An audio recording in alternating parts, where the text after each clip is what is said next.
Сайн байцгаана өрхөмд үзэгчтэй. Бид та бүхэнтэй Улаанбаатар хотоос 560 км зайд орших Монгол орны хамгийн урд цэгт байрлалтай Өмнө Говь аймгийн Угтах хаалга дээрээс өглөөний мэндийг мэдчилж байна. Өмнө Говь аймаг бол 165 мянган км квадрат газар нутагтай Монгол орны хамгийн том газар нутагтай аймаг бөгөөд энд 71 мянган хүн аж төрж амьдарч байгаа.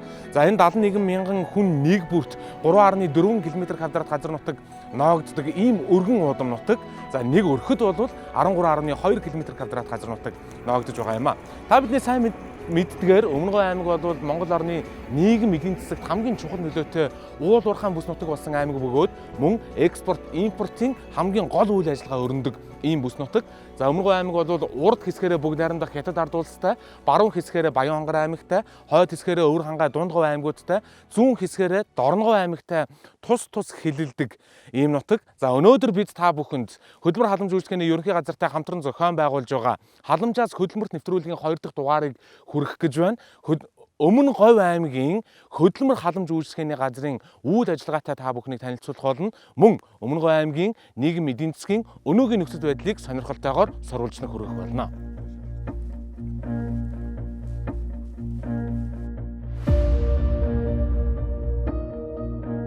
Өмнө Говь аймаг 165 мянган хавтгай дөрвөлжин км нутаг дэвсгэртэй 15 сум 59 багтай. 2020 оны хүн амын тооллогоор 21106 өрхийн 71493 хүн ам аж төрж байна.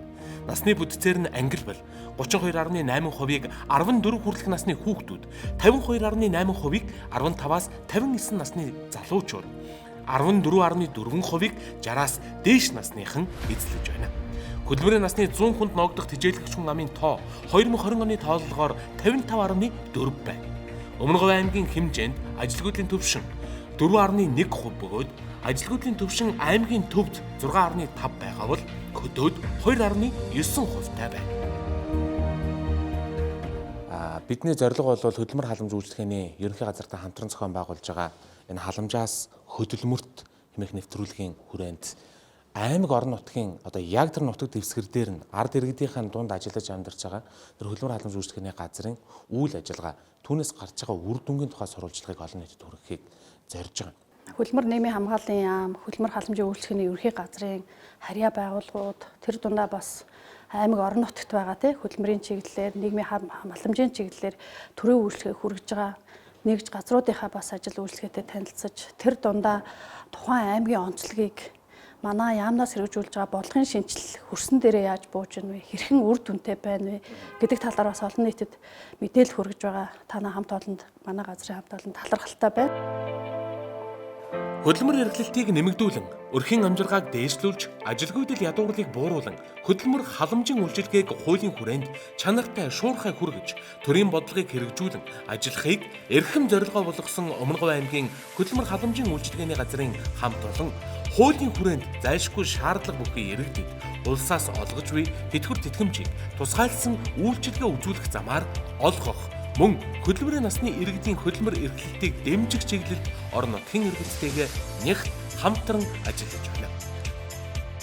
За би танаас хамгийн ихнийхээ асуултыг бол яг одоо танай хамт олон ямар төсөл хөтөлбөр дээр хамгийн том төвлөрч анхаарал авч түүнээс үр дүн хүлээж ажиллаж байна. Хоёулын нэг зүйлийг бас онцлоод яриагаа эхлэв. Яг одоо гэдэг ихний асуулт асуусан болохоор яг одоо бид нар бол оролцоо төсөл дээр төвлөрч ажиллаж байна.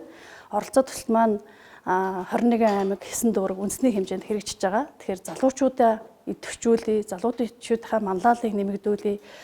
Монгол орн ч өөр залуучуудын орн тийм ээ. Дийлэнх хүн. Тийм учраас энэ жилийн энэ оролцоо төслийн хүрээнд манай аймгаас одоогийн байдлаар бол бид яг 1-ээс 8 дугаар ээлжинд 87 залуучуудаа 15 сумаасаа сонгон шалгаруулад шаардлага хангасан, шалгуур хангасан залуучуудаа сургалтанд эхний 14 хоногийн сургалтанд амруулаад ирсэн байгаа. Тэгээд одоо бол бид нар татлагжуулах процесс явагдаж байна. Дараагийн 14 хоног буюу бид нар одоо суралцаад хөгжөөд өөрийнхөө манлайлалыг нэмэгдүүлээд ирсэн залуучуудаа ажлын байранд зуучилж байна. Тэгээд яг та бүхний эрхийн мөчд бол манай аймагт 87 залуучуудаасаа 26-г нь бол бид нар орон нутгатаа байгаа төрийн болон бизнесийн уул уурхаан гэдэг компаниудаа бол татлагжуулаад албагт материалын бол ерөнхий газартаа хөргүүлсэн байгаа. За 45 залуу бол яг татлах хийх юм явцдаа явж байна. бас нэг гоё таатай мэдээ хэлэхэд бид нар 8 залууг одоо дадлаг хийсэн залуучуудаасаа 8 залууг бол орон нутгийнхаа 5 байгууллагт байнгын ажлын байранд оруулсан. Ийм бас юм онцлог бас сайн мэдээтэй та эдгээр ирэхэд огтж байгаадаа баяртай байна. 2021 онд үндэсний хэмжээнд үр дүнтэй хэрэгжсэн нэгэн төсөл бол оролцоо төсөл юм. Монгол Улсын засгийн газрын эрүүл мэндийг хамгаалж, эдийн засгаас сэргээх 10 их ноёдын цогц төлөвлөгөөний хүрээнд зохион байгуулагдсан залуучуудыг хөдөлмөрт бэлтгэх оролцоо төслийн эхний ээлжийн 1211 залууст хөдөлмөр эрхлэлтийг дэмжих хөдөлмөрт бэлтгэх ажлын байраар хангах зорилгоор хувь хүний хөгжлийн цогц сургалтыг тусгай хөтөлбөрөөр хүргэсэн нь сургалтад хамрагдсан залуучуудын сэтгэлд болон ирээдүйд тод мөрөө үлдээжээ. Залуучуудыг халамжаас хөдөлмөрт бэлтгэх хүрээнд улсын хэмжээнд 50000 залуучуудыг хөдөлмөрт бэлтгэх 14 хоногийн сургалтанд явуулсан. Би бол 5-7 311 дугаар ангид хуваарлагдаж очиж тэндээ бас нөгөө нэг салаа болж хуваарлсан. За би 9 дугаар салаанд хуваарлагдаж тэнд 14 хоногийн хугацаанд байрлаж сургалтанд хамрагдсан байгаа. Эхний ээлжинд 1000 гаруй залуучууд явснаас яг тэр 5-7 311 дугаар ангид бол 300 гаруй хүмүүс хүүхд залуучууд очиж байрлсан. За өдрийн 8 цагаар хичээл орж исэн. Өглөө 6 цагаас босоод ер нь орой 22 цаг хүртэл сургалтын арга хэмжээ, дээрэс нь залуучуудаагаа хөгжүүлэх арга хэмжээнүүд явагдаж байсан. Сургалтанд явахаас өмнө урд нь бол би өөрөө жоох хүүхдтэй байхгүй юу. Тэгээд нэл хүүхдтэй болохоор за намайг бараг ажилд авахгүй үстэй. Тэгээд нэл хүүхдтэй юм чинь ажил хийж чадахгүй гээд авахгүй үз гэдэг ер нь нэг тэгж яг нэг итгэвтэй ажил бол хайж үзээгүй. Тэгээд яг нэг урсгалаараа гэх юм уу ингээл за энэ ажил болвол би өглөө төдөөс очиод төдөөс тарна тийм урсгалаараа л яваад байсан. Харин сургалтын дараа бол үгүй өөрийгөө илүү нээлттэй би бол яг өмнөө зорилго тавиад за би одоо ийм ажилтаа болно. Би өөрөө уул уурхайн чиглэлийн мэргэжилтэй аахгүй. Тэгээд одоо би яг уул уурхайн чиглэлээрээ ингээд мэргэжлээрээ ажиллана, мэргэжлээрээ цаашаа ингээд өөрийнхөө карьерийг өсгөнө гэсэн тийм зорилго тавиад ирсэн. Дараа нь ингээд би өөрөө яг тэр сургалтын хугацаанд яасан чинь ингээд ажлын тал дээр өөрийгөө дүгнсэн л дээ. Яг тэгээд хувь хүн талаасаа өөрийгөө дүгнсэн чинь би ер нь би ч гэлтгүй ямар ч хүн өөрийнхөө өмнө өөрөө л хаалт хийгээд идэг. Тэ би маань нийгэм ийм байна гэж өөрөө сэтгэхүйдээ ингэж бодоод зүгээр өөрийнхөө өмнө өөрөө хаалт хийгээд идэм байх. Бид нар залуу хүн учраас бидний өмнө бүх зам гэрэл гэгээтэй тэ нээлттэй байдаг. Бид нар өөрсдөө л өөрийгөө хаагаад байна гэж ойлгосон. Тэгэхээр бидний одоо энэ жил манай яам агентлагаас яамнаас санаачлаад агентлаг маань чиглүүлээд оролцоо төслийг хэрэгжүүлснээр бол бас залуучууд руу хандаа залуучуудынхаа одоо тэр ажил хөдөлмөр эрхлэх, өөрийнхөө хувь хүнээ хөгжүүлэх, өөрөө яаж ажлын байртай болох, яаж би одоо шилдэг мондог албан хаагч болохын гэдэг энэ идэвхжүүлэлтийг бас сайн хийсэн төсөл гэж харж байгаа. Оролцоог бол бид тэгээд Өмнөгов аймагт яаж хэрэгжүүлж байна вэ гэхээр суралцаад ирсэн залуучуудаа сонгон шалгаруулад яваад ирэхээр бид нар яг энэ зааланда хилцүүлэг өрнүүлдэг. Яг энэ оролцоо төсөлд хамрагдсанаар ямар өөрчлөлт гарав? Ямар хүсэл эрмэлзэл төрөв те өмнө нь чи байсантайгаа өөрийгөө одоо сураад ирснээ харьцуулахад ямар байна гэхээр яг үндэ бол маш өндөр тийм бүр дүнтэй сургалт болсон гэж манай одоо аймгийн үед харж байгаа. Тийм учраас залуучуудаа дадлгажуулах ажлын байранд аж ахуй нэгж байгууллагуудаа өрхтөөл зүгээр нэг 14 хоног сургалтанд сурж ирээд одоо нөгөө тодорхой олгогдож байгаа стипендийг аваад магадгүй 14 хоног дадлага хийгээд стипенд аваад өгөх биш. Тухайн ажлын байранд байнгын ажлын байртаа болгож үйл техник талаас нөгөө талаас залуучуудаа болвол би бусдаа ингэж хөгжиж, ингэж ажиллаж чадвал ажлын байр над дээр ирэхгүй юм байна. Ажлын байр аймагт боломж байна. Гэтэл би өөрөө хөгжөөд өөрөө санаачлагтай байгаад хичээх юм бол боломж надад дүнгэж яг ингээ байн хажууд байж байна гэдэг боломжийг нээж өгж байгаагаар онцлог байгаа. Залуусын хөдөлмөр эрхлэлт бол Монгол орны хөгжлийн суурь асуудал юм. Өнөөгийн нийгэмд ажилгүйд ядуурл, архитект, гэмт хэргийн гаралт гэсэн сөрөг үзэгдлүүд нэгнээсээ уялдаатай болох нь шинжлэх ухаанаар нотлогдсон зүйл. Тиймээс бид залуустаа тэдний хөдөлмөрт хандах хандлагад альва ажил хөдөлмөрт зөвхөн хүнд хүчээр их бага цагийн хөлс гэх ойлголтоос гадна хамт олон тогтвортой хөгжил, өсөн дэвжих боломж гэх мэт илүү үн цэнтэй зүйлс бий гэдгийг таниулах учиртай. Энэ ажил залуусыг төлөвшөх үед нь буюу гэр бүлийн ерөнхий боловсролын сургуулийн хүрээнд хийгдэх нь чухал ач холбогдолтой хэмээн мэргэжилтнүүд үзэж байна. Үнэлээд хэлбэл ер нь орон нутагт төдийгүй ер нь үндэсний хэмжээнд байгаа энэ залуучууд ажил хандах хандлага нь яг ямар байгаад байна? Хоёулаа нэг энгийнээр ярил л да. Заавал одоо энэ төсөл хөтөлбөр, халамж хөдөлмөр гэхгүйгээр. Тэгэхээр яг ажилд хандах хандлага болвол бас учир дутагдaltaа. Иргэд маань, залуучууд маань тий өөртөө санаачлахтаа төгсөөд гараад ирлээ, мэрэгчлээ болсон хүчин болчлоо. Тийм учраас би одоо өөрөө яах ёстой тийм ээ? Би өөрийнхөө сурсан мэдсэн юмаа яаж өөртөө ашиглаж, өөрөө орлоготой болж, өөрөө ажлын байртаа болж амьдрал хавгаа авч явах тал дээр бол бас учир дутагдaltaа гэж харж байгаа. Яг үндэ. Яг манай Өмнө Говь аймагт бол бас ажлын байр байдаг хэдий ч бид нар ажлын байрыг санал болгон залуучуудаа. За тендер шалгарсан компаниуд маань ажилтан авах шаардлагатай болдог. Бас энэ уул уурхай, энэ хөгжил, эдийн засгийн энэ онцлогоос хамаарат манай аймгийн хувьд бол бас жижиг дунд бизнес эрхлэгчд маш одоо идэвхтэй үйл ажиллагаа явуулдаг томоохон компани аж ахуйн нэгжүүд ба тэнд ажилтан олж өгөхөд бол бас ажлын нөхцөл байд юм уу? Эсвэл одоо олон шалтгаан шаардлага байдаг бах. Энэ үднээс бол бас доктортой ажиллах болсон хүчин бол бас дутагдaltaа байна. Тууштай, доктортой байх тий. Тэр тал дээр бол бас иргэд маань өөрөө бас хөгжих шаардлагатай. Бид нар бас идэвхжүүлэх шаардлагатай байдаг болов. Тэгэхээр энэ бол нөгөө эцэг эхийн бас оролцоо их чухал ах шиг байна. Хүүхдээ бэлтгэх, хүмүүжүүлэх тал дээр. Одоо тэр хүмүүжил дутуу болохоор л улсаас юм төсөл хэрэгжиж байгаа гэж бид нар л ойлгоод байна шүү. Тэгж байна. Тэгээд би бас нэг энэ кейс таны яг ярьсан дээр эцэг эхгээ ярихаар хувь хүний төлөвшил, гэр бүлийн хүмүүжил те чи өөрөө ажил хийж, чи өөрөө хичээж, чи өөрөө тууштай байж амжилттай, аз жаргалтай амьдран шүү дээ. Тийм ээ хувь хүн.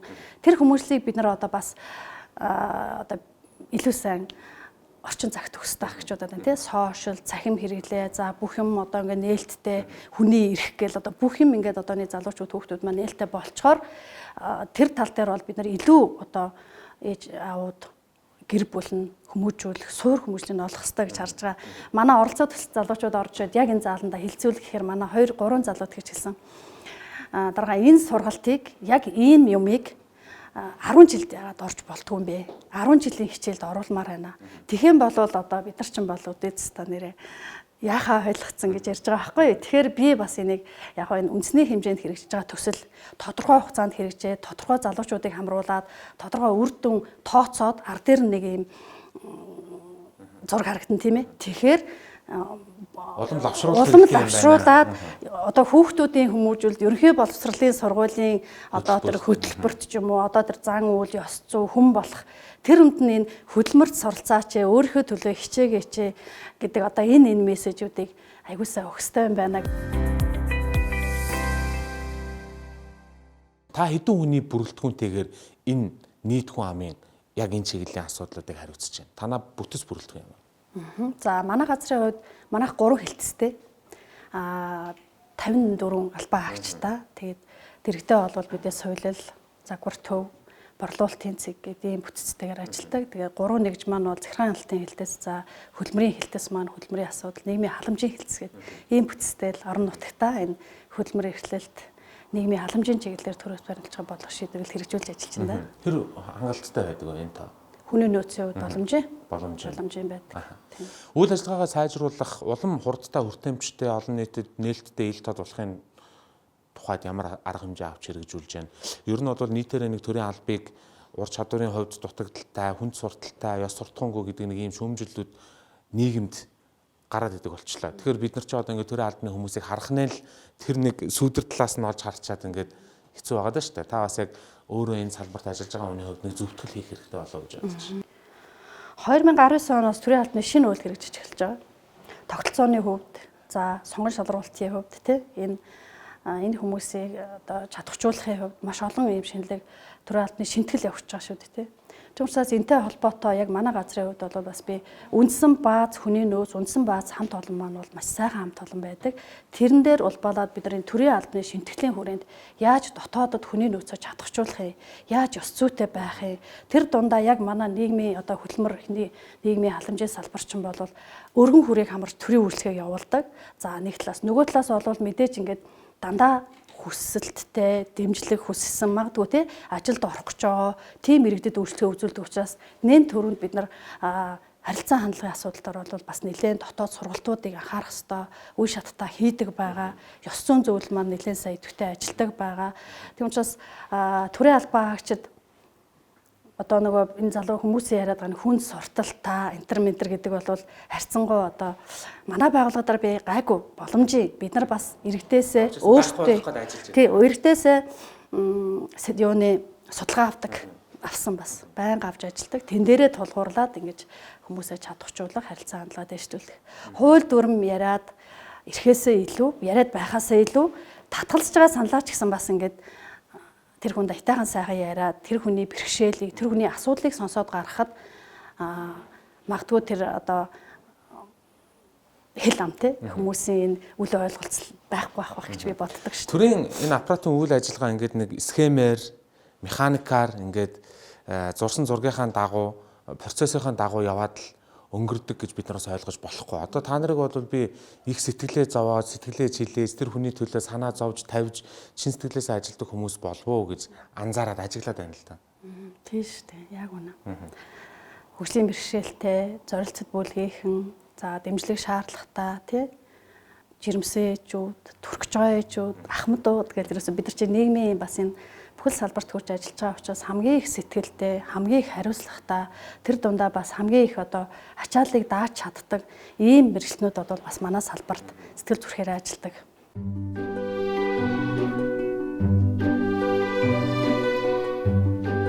Хөдөлмөр халамжийн үйлчилгээг иргэдэд хүргэж буй төрийн албан хаагчид үнэхээр ч нийгмийн давхарга бүрд хүрч үйлчлэх, тэдний сэтгэл санаа, харилцааны онцлог бүрт тохируулж ажиллах, хүнд асуудал тулгарсан хэн нэгэнд сэтгэлийн дэм болох, аргаа олоогүй яваа хэн нэгэнд зөвлөн туслах гэд хүн хоорондын нарийн урд үе шаардсан харилцааг хуулийн хүрээнд зохион байгуулж хэрэгжүүлдгээрээ тун өвөрмөц онцлог бүхий үүрэг хүлээсэн албан бөгөөд албан хаагчид юм.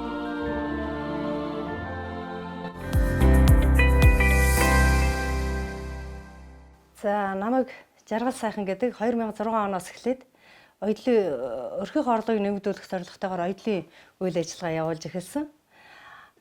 Тэгээд төрөөсийн байраар явж оёдлынхаа үйл ажиллагааг эрхэлж байсан. Тэгээ 2016 оноос эхлээд ажлын байр барих тийм зорилго тавиад тэгээ гэртээ хашаанда жижиг 4 хаантай гэр бариад тэндээ оёдлынхаа үйл ажиллагааг явуулж эхэлсэн.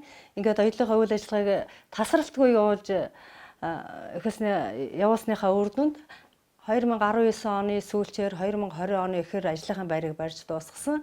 Тэгээд ажлын шинэ ажлын байртай болоод цаашид бас мөнгөний дэмжлэг хэрэгцээ гарч ирсэн. Энэ яагаад вэ гэхээр зэрэг тоног төхөөрөмж шинэчлэх, тоног төхөөрөмж нэмэх, бараа материалыг татаа авалт хийх хэрэгцээ шаардлага надад гарч ирсэн. 2020 онд иргэдийн ажлын байрыг дэмжих хөтөлбөрт амжилттай хамрагдаж, төсөл хэрхэн бичих, бизнесээ хэрхэн хөл дээр нь босгох тухай хөдөлмөр халамжийн үйлчилгээний газраас зохион байгуулсан хичээл дадлагад хамрагдаж, төслөө бичиж, нээлттэй шалгаруулалтад оролцож, улмаар 5 сая төгрөгийн хүүгүй иргэн төлөх нөхцөлтэй зээл авсан Жаргал сайхан эгч одоо өөрийн оёдлын үйлдвэрийг эрхлэхийн сацуу бусдад боломж олгох сургалтыг зохион байгуулж өөрөөсөө гадна 2 хүнд ажлын байр бий болгосон идэвхтэй үйлдвэрлэгч болжээ. Тэгээд аймгийнхаа хөдөлмөр халамж үйлчилгээний газраас зарлагдсан тийм төсөл хэрэгжиж байсан тэр яг тэр үед. Тэгээд яхаа өөрийнхөө яг одоо хэрэгцээ шаардлагатай байгаа тэр тухайгаан бичээд төсөл бичиж өгсөн. Тэгээд тэр миний бичиж өгсөн тэр төсөл шалгарсан байсан. Тэгээд тэр тэндээс би 5 сая төгрөгийн санхүүгийн дэмжлэг авсан.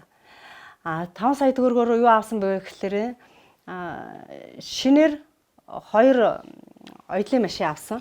Нэг нь тусгай зориулалтынх, нэг нь шулуун оёдлын машиных. Тэгээд бараа материалаа бас татан авсан. Шинээр авсан энэ машин дээрээ би 2 хүнийг ажлын байраар хангасан.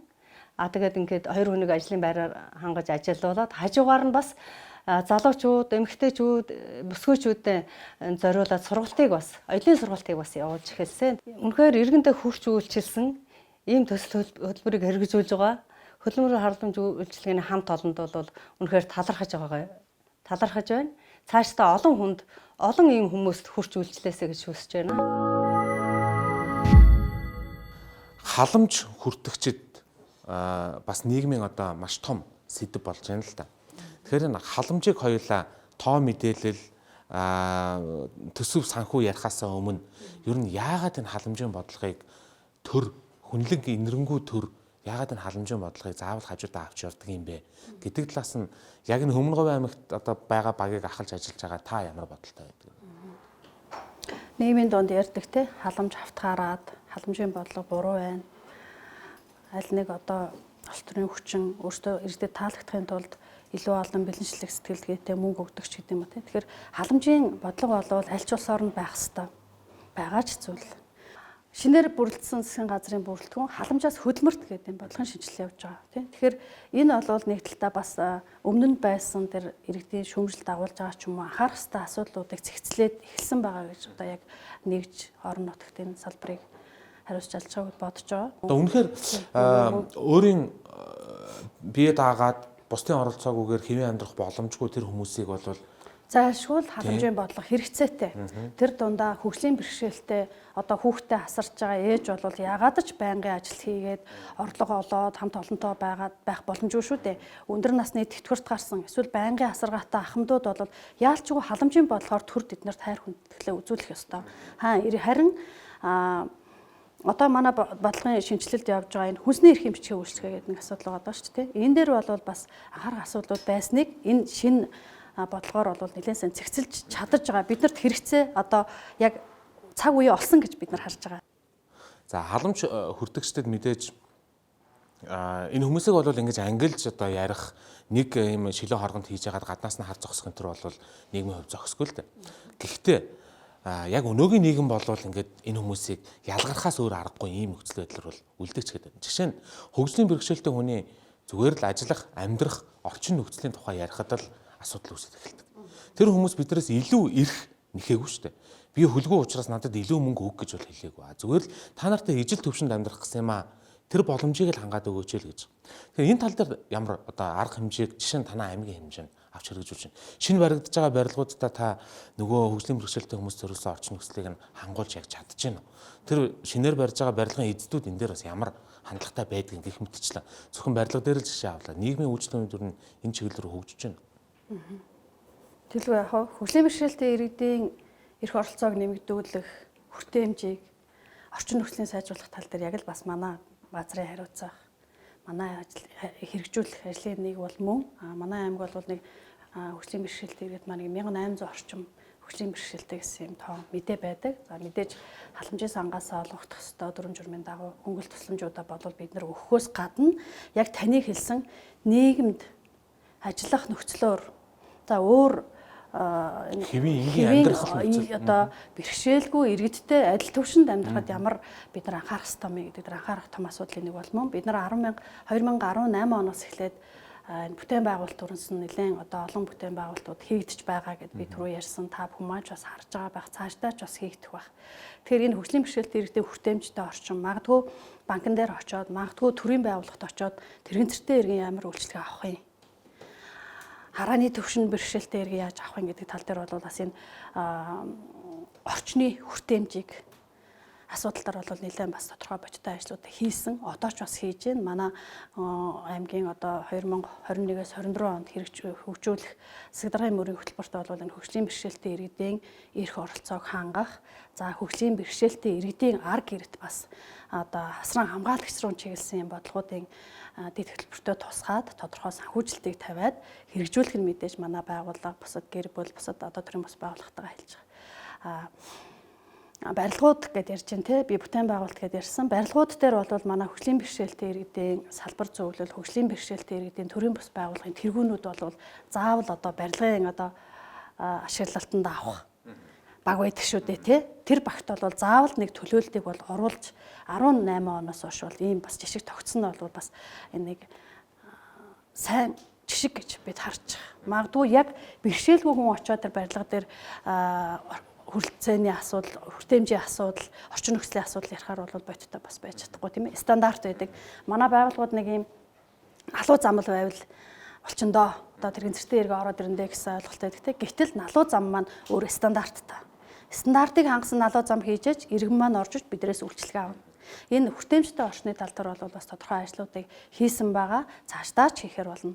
Аймаг маань ч нэлээд бодлогоор дэмжиж, дэд хөтөлбөрүүдэд тусгаж олон ажлуудыг төлөвлөдөг байгаа. Би ингээд одоо хөдөлмөр халамж үйлчлэгийн газрын хүмүүстэй ингээд Монгол орон даяар тойрол ингээд ярилцж байна. Зүгээр харахад бол та нар нэг тийм айл гэрийн ээжийн үүргийг гүйцэтгэхэд байгаа юм шиг тийм үү тухайн одоо орон нутагта. Манай салбар чи өөрөө онцлог те хүн болгон мэдж байгаа. Тааж бас сайн мэдж байгаа. Тийм ч учраас бас манай энэ салбарын ачаалтаа ажилтдаг энэ орон нутагта нийгэмдээ ард иргэдтэй энэ төрийн үйлчлэгийг хүргэх гэ тэр дундаа одоо энэ тодорхой бүлгүүд гэж байна те. Энэ бүлгүүд рүү чиглээ төрийн үйлчлэгийг хүргэх явж байгаа учраас яг л нэг юм галтгоо гэж бас хэлж болох юм байна. Бас их сайхан үг байна. Баярлалаа танд. Тийм учраас манай салбарын хувьд бол салбар маань өөрөө үүргээрээ чим том хүрээг хамарч чинь бидний хийдэг ажилч иргэдийнхээ амьдралыг, амжиргааг дээшлүүлээ, ажилдаа орлоготой болгоё. За үнэхээр халамж дэмжлэх хэрэгцээ шаардлагатай байгаа иргэдээ халамжлая, өгөх ёстой юм энэ өгье, хуулийн дагуу тийм ээ. Тийм ажил хийдэг учраас салбарын хувьд бол бас их нэг талаас бид нар юу гэж харддаг вэ гэхээр их буянтаа, нөгөө талаас их хариуцлагатай ийм салбарт бол бас ажиллаж нэг одоо энэ баг болж байгаа гэж бид нар хариуцлагатай ажиллахыг хичээдэг. За тэр дундаа манай Өмнөгов аймгийн хөдөлмөр халамжийн үйлчлэгээний газрын хамт олон маань бол их сайхан баг бүрдсэн.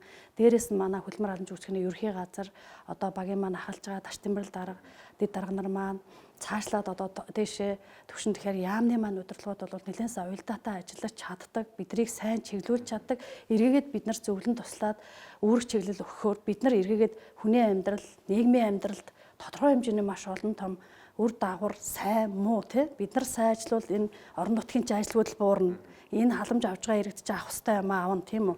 Магадгүй алдаатай бодлогыг бид нар зөв зөвтэй чиглүүлэх үүрэг хүлээж байгаа учраас уялдаа бол би яг миний хувьд манай газрын хувьд бол уялдаа маш сайтай байгаа. Цаашдаа шийдвэр бид нар олон гоё боломжууд, олон шинжилэлүүд гарч одоо гарах юм эхлэн тавигдсан байгаа. Та бүхэн мэдж байгаа. Хөдөлмөрийн хууль маань маш одоо иргэндээ ажил олгогчтой ч юм уу те зөв зүйтэй энэ шинэлэг заалтууд орсон хууль маань шинэ он гараа хэрэгжиж байна. Нийгмийн халамжийн хууль маань бас одоо шинжлэгдээд батлагдах төвшөндөө ингээд байнга орон дээр хилцэж байгаа хэрэг манай салбар өөрөө шинжилэл хийгдээд баг маань гоё баг бүрдсэн систем маань бас том хүрээг хамарна. Тийм учраас их сэтгэл хангалуун байдаг. Их одоо өөрөө ч бас их ажиллаа хийхдээ дуртай, урам зоригтой, их сайхан байдаг. За танд баярлалаа. Хөдөлмөр халамжийн үйлчлэгээний газрын хүмүүстэй ингээ ярилцж байхад энд их мөнгөний тоо яригдахаас гадна маш их хэмжээний сэтгэл бас яригдж байна. Тэгэхээр энэ сэтгэл гаргаж ажиллаж байгаа танай хамт олонд маш их талархаж байгаагаа илэрхийлье. Энэ бол одоо төрийн зөөлөн бодлого, төрийн халамж та бүхнээр дамжиж иргэдийн энэ олон мянган иргэдийн гар дээр хүрч байгаа учраас та нараас олон мянган иргэдийн аж амьдралын асуудал үнэхээр зайлшгүй шаардлагатай асуудлуудыг зэгцэлж байгаа учраас бид бол танай байгууллагын үйл ажиллагааг сурвалжиж байгаадаа бас тул их баяртай байна. Нийгэмд тэр тогтсон буруу ойлголтыг зөв талаас нь баг зэрэг тайлбарлах юмсан гэж зорьсондоо л энэ төслийг хэрэгжүүлж байгаа. Тэгээд оролцсонд цаг зав гаргасанд баярлалаа. Мэдээлэл өгсөнд баярлалаа. Баярлалаа. Танай хамт олон амжилт хүсье. За үзэгчдээ хөдөлмөр халамж үйлчлэгээний ерөнхий газартаа хамтран бэлтгэж байгаа халамжаас хөдөлмөрт нэвтрүүлгийн 2 дахь дугаарыг хүрээд өндөрлөж байна. Biz та бүхэнд Өмнөгов аймгийн хөдөлмөр халамж үйлчлэгээний газрын үйл ажиллагааг товчхон ч гэсэн хүргэхийг хичээлээ. Бид төрийн албаны ажилчдыг, төрийн албаны үйл ажиллагааг, төрийн бодлого шийдвэрийг шүүмжлэхээс илүүтэйгээр эхлээд ухаж нэг ойлгоод өөрийн оюун дүгнэлтийг хийгээд түүний дараа шүүмжлэх, засаж залруулах альва асуудалд нь бүтээлчээр, оюунлагаар, гарц гаргалгаатайгаар хандвал та бидний амьдрал цаашдын ирээдүйд ач тустай юм болов уу гэж бодсны үндсэн дээр үнэн зөв бодиттой мэдээллийг хүргэхийн төлөө бид 10 гаруй мянган километрийг туулж 21 аймгийг туулах зорилгыг өмнөө тавьсан билээ.